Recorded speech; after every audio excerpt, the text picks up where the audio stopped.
na lang yun, ay titik po 41,700. So, yun po dapat ay bayad na. Hawak na po namin lahat yun. So, wala namang Alam niyo, actually, wala namang okay yan sana, pero ang mahigpit po, yung natapat sa amin na CBA.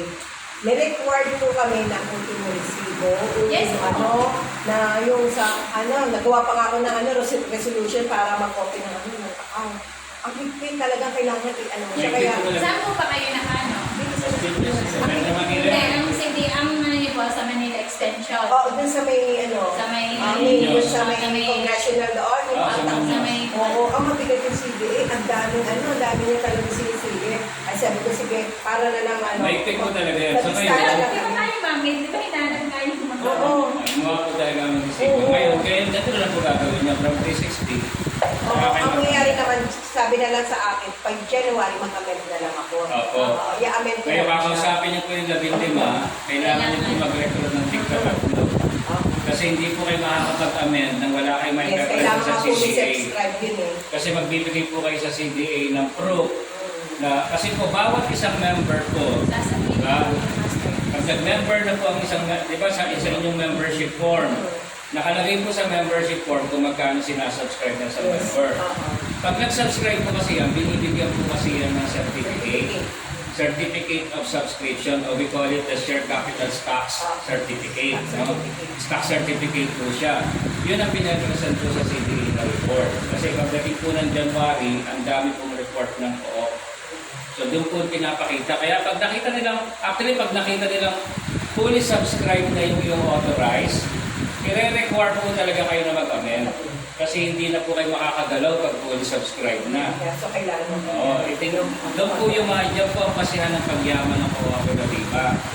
Pag 3 million and below ang inyong authorized, kayo po ay considered na micro scale.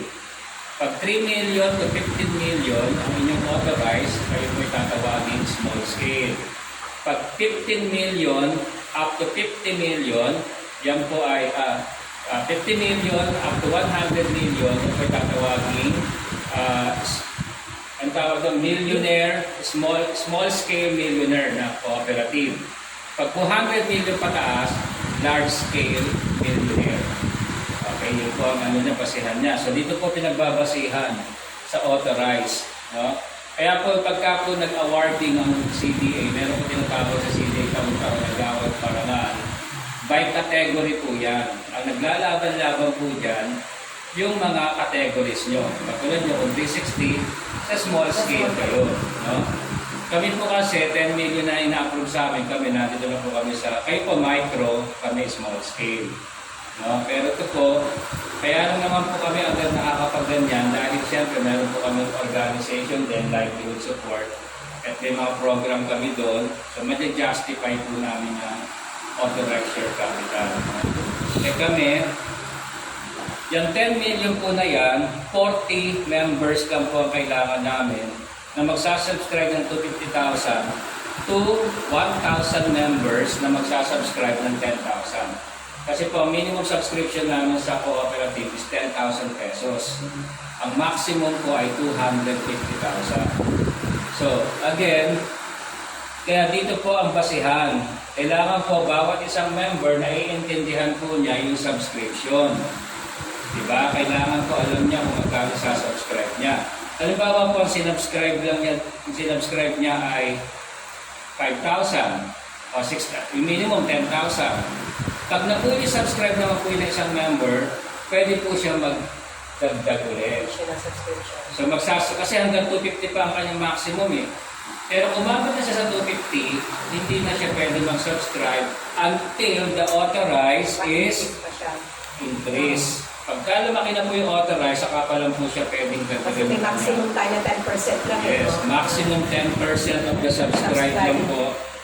Hindi po katulad sa korporasyon na pag nag-subscribe ka ng 51%, majority owner ka na.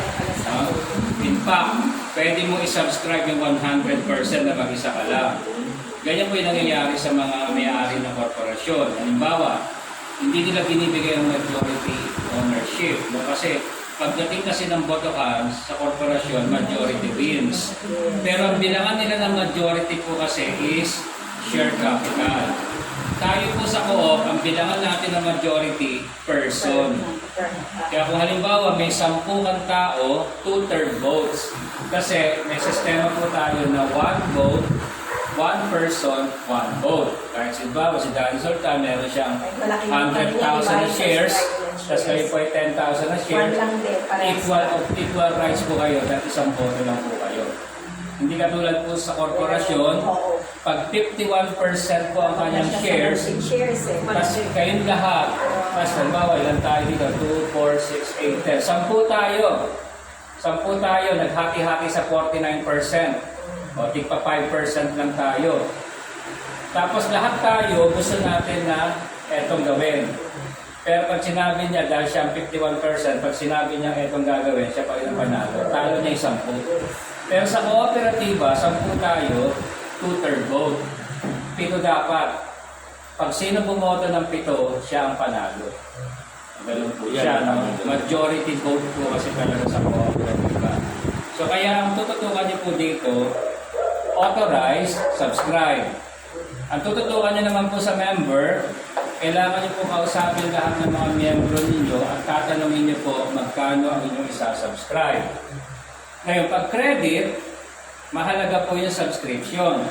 Kasi gagawa po kayo ng policy kung magkano